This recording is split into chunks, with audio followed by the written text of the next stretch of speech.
gobolka Selel ee Gurmed waxaan maanta caagan ka sheegayaa ururkaas oo ka aasaasnay degmada gobolka Selel gaar ahaan degmada Saylac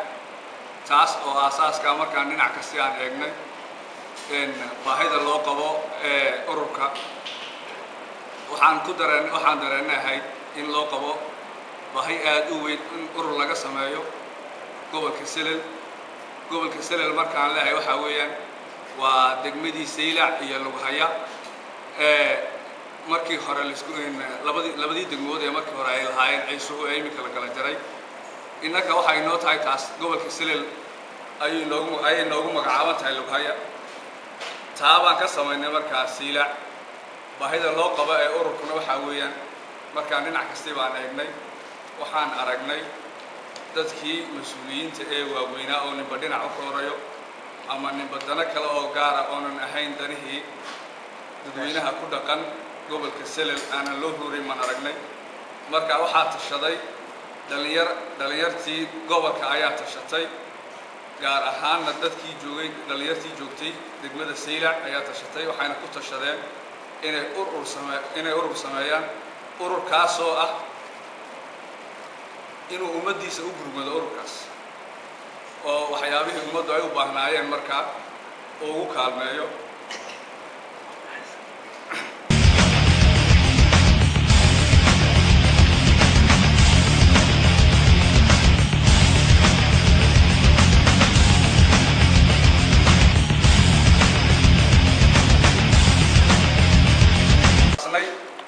waxaan aragnay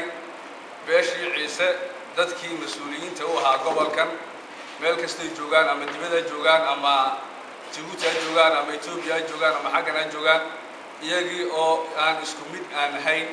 mid kastaba mowqif isa uu aaminsan yahay markaan aragnay maadaama oo annagu nahay dadkii xoogagaalka ahaa ayaan go'aansanay inaan urur dhalinyaro ah sameeyno 20 jir ilaa 40 jir ka kooban indhaadooda ay inta u dhaxayso taabaan go'aan ku gaarnay ururkiina uu hirgalay